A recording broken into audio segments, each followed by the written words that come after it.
What's up, YouTube? This video is going to be a quick walkthrough on how I set up Cubase for mixing and production for the songs I make. I had a couple comments in recent videos asking like what drums I use, what amp sims, stuff like that, so I figure a quick video like this is going to be more informative than me typing up a rambling reply in the comments every time. So here we are in Cubase. I like to set up my tracks with the drums up top.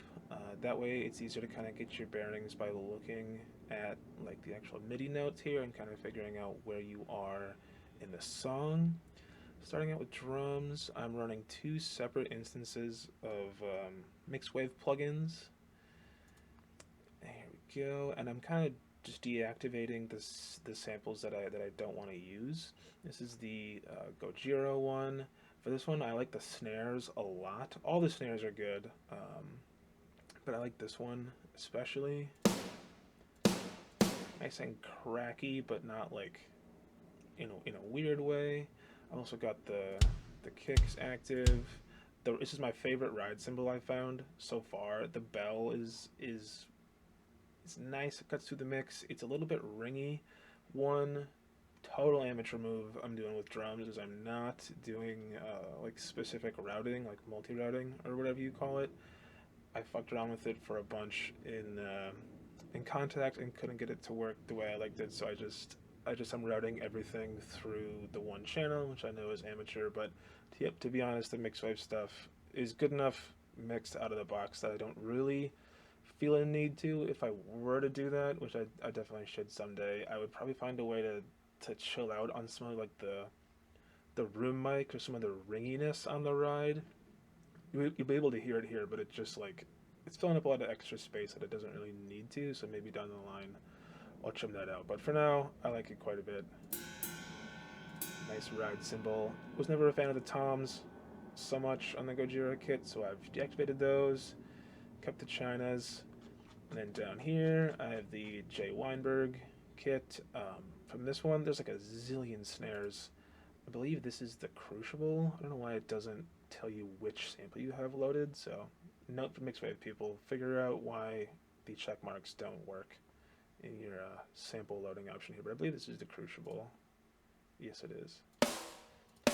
Much more pingy and cracky. And what I'm doing here is I'm triggering both of the snares at the same time. So that's one thing that's sort of abnormal about this is instead of like with the toms, I'm only using these ones and deactivating the Gojira toms. I'm using both snares and both kicks at the same time, and I actually have different kicks loaded in the Weinberg one to sort of differentiate between the two when you do double kick, so it's not as like machine gunny. So here's the right kick, here's the left, and combined, I'll solo the drums. This is what those sound like.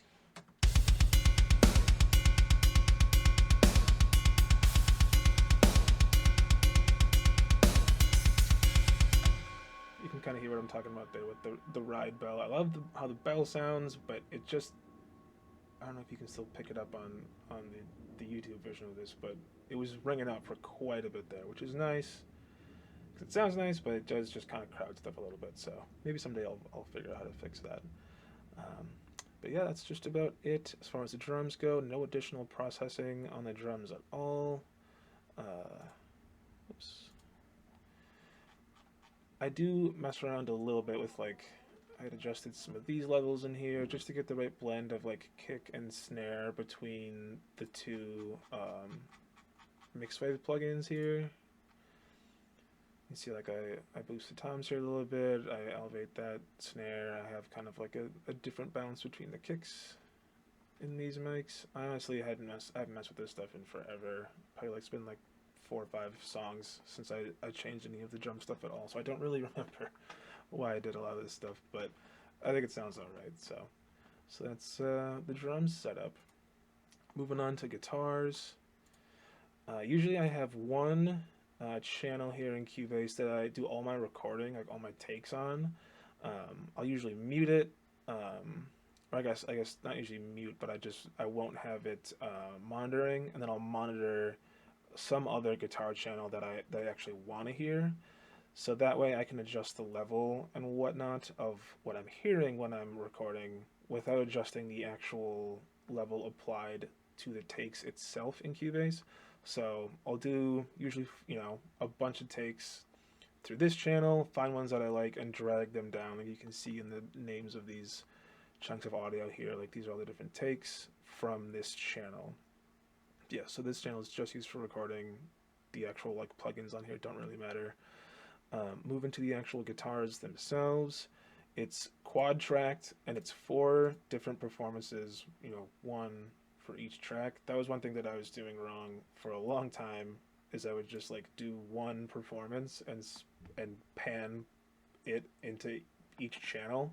And I was like, oh, it doesn't really sound very good, and it was causing a bunch of phasing issues and just dumb stuff. So it sucks, and I'm lazy by nature, but I think it's worth it to actually track all of your channels, or at least not just have one performance that's split. So the ones here, like L1 and R1, those usually indicate the ones that are hard panned, and the ones that are like the core tone, or like the main sound that I want.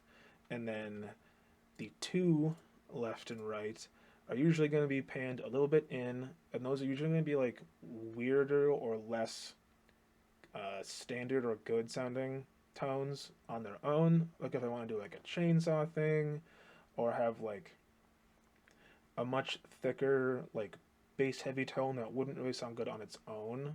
But if I want to put that in the mix to add like beefiness or breadth or whatever you want to call it, I'll usually put that in one of these other channels.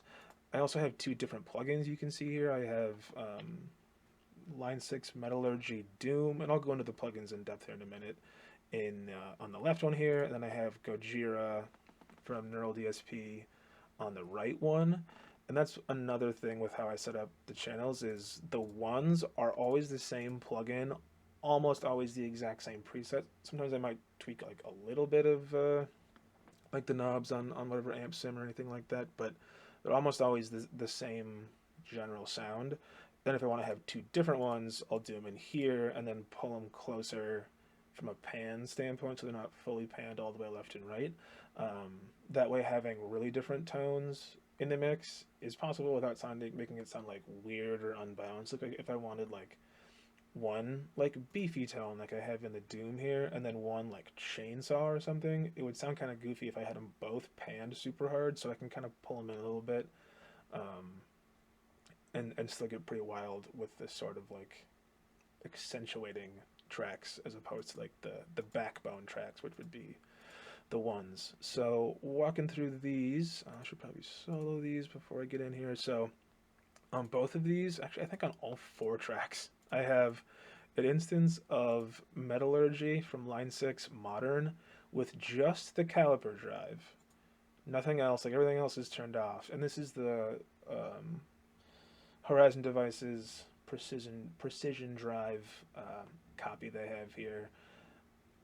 Usually this is how I have it set up. Drive, basically like a tube screamer type thing, just boosting the shit out of the input. I like this gate. I don't know what it does different than like a regular gate, anything else, but it seems to kind of choke stuff off real nice and keep things clean without like neutering the sound or affecting your chugs or pinch harmonics and stuff like that. So I think these 2 knobs are probably an important thing to keep in balance, right? You don't want to like pump the brightness super hard and add the attack, or have the attack too high, because they're both kind of affecting the higher frequencies, and you might get into like ice pick territory if you mess with this too much. So this is how I have this set up. It's on every channel. I've been meaning to like find a way to achieve this sort of sound without using this, because I feel like this probably makes everything sound samey, and it definitely does. But basically anything below like drop A sharp almost always has at least 1 or 2 tracks with this on it, because it's just like automatic. If you're playing in a low tuning, it just tightens it up, saves you a ton of time fucking around with like other EQs and stuff like that. So yeah, that's how that works. Next up, we got the Omega Granifier. This thing it's sick. It's very like It's just got snarly, kind of grindy, like chainsaw adjacent almost. I believe both instances of this are set up. Whoops. Actually, I'll make that smaller. So that's the left. I think the left and right are set up exactly the same for this one. Actually, that's a lie. Looks like I got a little bit more depth coming in the left here, but as far as like gain, high, low, stuff like that, output, they're all the same. Uh, yeah, Tube Screamer clone is turned off for these. It's just the amp sim, but yeah, something about these KT88s. I don't know, or KT66, I guess. This is my favorite like power tube setting on here. I love being able to change power tube stuff in plugins. I know it doesn't really matter and probably doesn't sound anything like the actual difference in power tubes, which is allegedly minimal. But yeah, whatever it is about this sounds sick. So as far as IRs go, I like using the Cartesian mixer from Libra. And usually what I'll do is just like load in a couple IRs that I know I like, and then just play the track and drag this around until I like where it sounds. I want to say, yeah, these are actually different. So here's the left channel. This is the Belligerent Digital one, another Belligerent Digital, and then this one, and like the Doppelganger. I think this is supposed to be like Leviathan. Like it's like a Mastodon joke. I forget what site these are from, but I'll put a link in the description. They're sick, and they're free IRs. There's like a ton of cabs, and he's got ones that are like based on Meshuggah. He's got one that's based on like the Magma album by Gojira, Lamb of God, a couple other ones, and he's got like a bunch of Doom focused ones that are like less vintage 30s standard sort of modern metal stuff. They're all sick, and I think they used to be free. Some are still free. I think some are paid now, but they're some of the best IRs ever. So yeah, actually running two different IRs left and right. So I guess I was not being super truthful when I said that the left and right one channels are almost always the exact same. So just different IRs here. I've always had an issue with like cabs and impulse responses and like finding one that I thought sounded good, but this sort of method of just like I'll just do some performances so I get like left and right channels, set up the amp how I like it, and kind of ignore the IR side of it until I have everything else taken care of. And the last thing I do is just load in some IRs I know I like, and then drag this around until it sounds good. So I'll shut up now and then just play these tracks soloed so you can hear what just the main channel sounds like for guitar.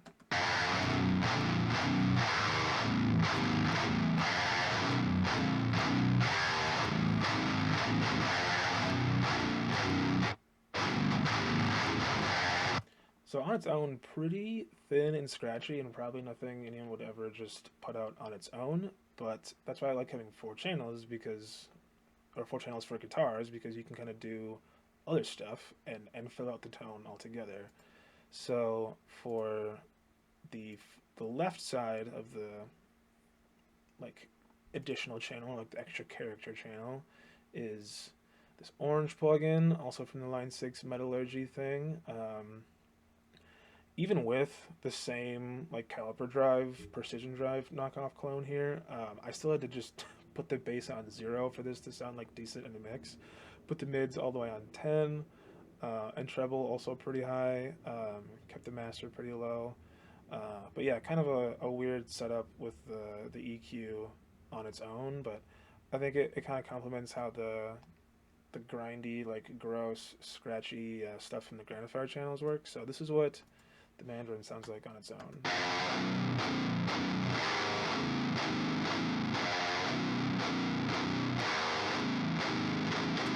As I'm peeking the shit out of that input, probably shouldn't have that set up that way, but whatever. Like I said, I'm an amateur and I don't know what I'm doing. I think these cabs are probably, yeah, so this cab is the same as the other one on the left side.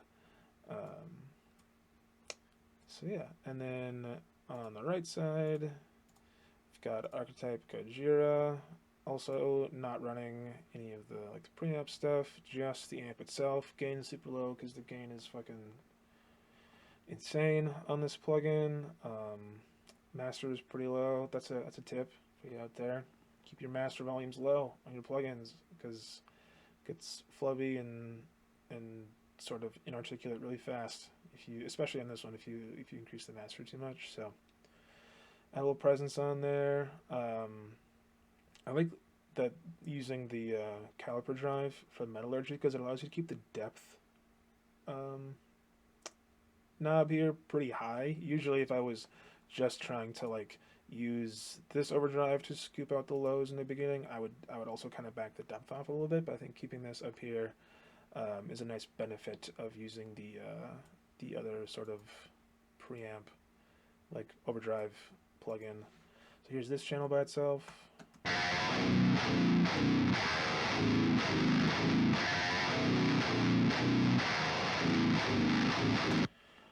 Pretty standard type of sound you hear out of this plugin. I mean, of the 4 guitar tracks, this is probably the only one that anyone in their right mind would use as like a main tone for a song. It sounds the most like complete on its own, I would say. But yeah, real quick, why don't I try soloing just the 4 guitar things all at once so we can hear those.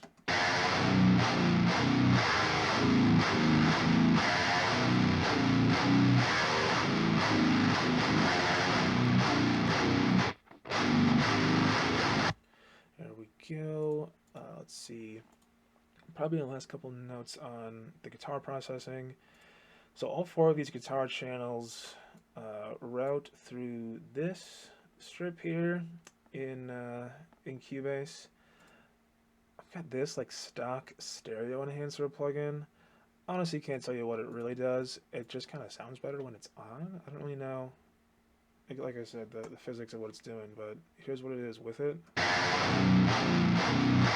Without.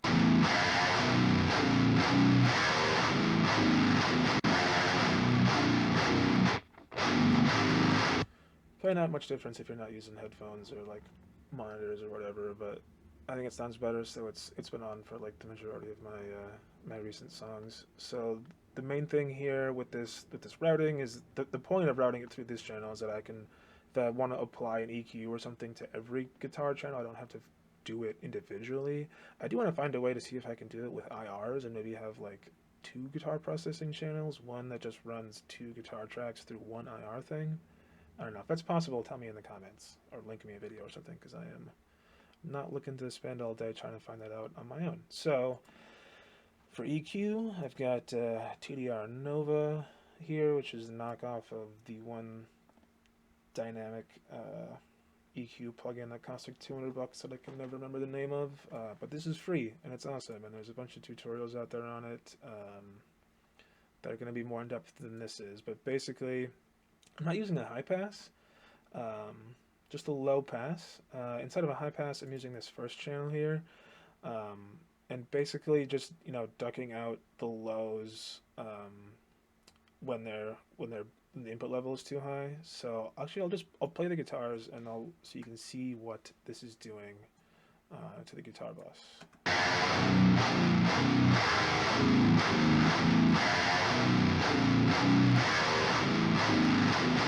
So my first channel here is just functioning like a bit more of a dynamic low pass that allows some more of that chunkiness in. This song is kind of belligerent and slammy almost. I'm listening to a lot of like ingested and peeling flesh and snuffed on sight, so that's why this sounds like this. So I kind of went with this instead of a true high pass to leave a little bit more of that like low end in there that you would normally clip out if you were trying to make it sound more tight and like articulate. So that's the reasoning behind the choice there. Same with this, just adding a little bit of like the low mids back in that you normally wouldn't. But for this application, I liked a little bit more low mids than normal. Low pass up here. These 2 bands here are like the most important thing I've learned in the past few months in terms of mixing. I always thought that like my mixes were just a bit too like nasally or like honky or grindy, but in like a bad way. I don't really know how else to describe it, but these two here are the reason for that kind of problem going away, and I'll solo these bands so you can hear what it is. I guess first I'll just play the mix. So there's guitars, and then I'll solo the third band. It just sounds like a weird old like a alarm clock or radio. It just sounds like shit. So this is what's being removed by that one, and then soloing fourth one. It's just like a higher pitch, like I don't know what it is, but it sounds like ass, and it's being removed from this mix. So without those two bands, oops, this is what it sounds like.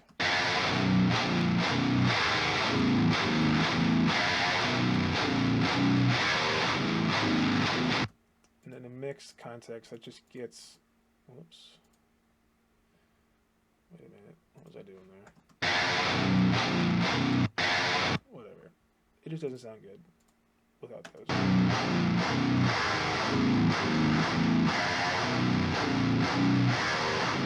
Much less harsh, much more manageable. Let's see. Alright, so that's guitar processing. Unsolo these. As far as bass goes, pretty standard stuff. You know, one bass channel for the dirty stuff and one for clean bass. Oops. Let's see, so with the dirty stuff, it's your standard dark glass stuff here. You know, bass actually turned up pretty high. The treble, I've always had an issue with this. It just makes it too, like, I don't know, nasally or kind of gross in the mix.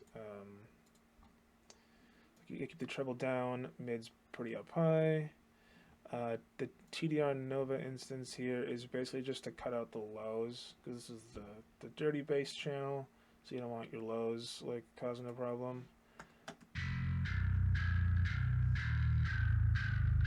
So yeah, it just chops the bass out there, so you're only distorting the higher frequencies, adding a little accentuation of these frequencies up here on the third band here, and then two, just kind of ducking some gross stuff that I found here. Yeah, let's clean it up a little bit. Nothing too wild. And then clean bass. It's going to sound super weird on its own. TDR, just kind of ducking this like low mid here, boosting the bass. And then this dark glass instance is pretty clean. Drive going on, and this is just a standard like preset from the plugin. The bass maxed, which is awesome. So yeah, together those sound like this.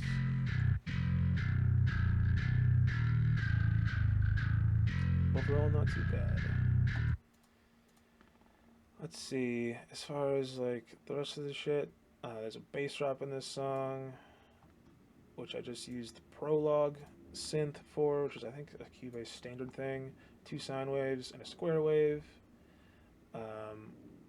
Don't know shit about setting up synths, so I don't think I touched anything else. I think this was just a stock preset that I changed the different waveforms to, and then I automated a pitch change. So if I can zoom in here, it's just down. I don't know if I can get it to give us more details, but I basically just automated the pitch.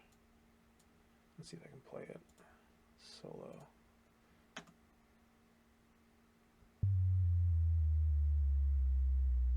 don't even know if that's going to come through on YouTube, but yeah, I guess I would assume 8 semitones is what this part means, but yeah, pretty simple way to do a bass drop. Helps you be pretty specific with how you want to have the length go and how long you want to sort of take the bass to drop all the way down to your lowest pitch. But this is just one MIDI note in G, because the song is in drop G, which I should have mentioned at the beginning, because that's like the most common question I get on my videos is what tuning the guitar is in. It's in drop G. And it's a Chapman ML1 Pro baritone. I should have said that earlier too. It's the like their super strat baritone with a Seymour Duncan Pegasus in the neck or in the bridge. It sounds sick. These are just sampler tracks in Cubase because I wanted some stupid samples to make this more meme adjacent. I guess I'm not an expert on. I guess this is one thing I do have the Britney Spears sample here, and I applied some reverb from the Gojira plugin. I don't use it on the guitars very much, but the reverb and delay on the Gojira plugin are sick. I guess the only other thing worth mentioning is this guy. So I have just a little bit of like ambience here in between the parts, It's and that is this SRX Orchestra plugin. It's based on like a Roland synth that like Summoning, I guess, used back in the 90s and 2000s. So I just picked this up from Sweetwater recently, but just some noise to have in there to kind of break up the two sections here. But that's just about it. I guess if anyone has any questions about the rest of the mix or setup or anything, or if anyone noticed anything that I'm doing here that is ridiculous and like extra amateur that I should do differently, let me know in the comments.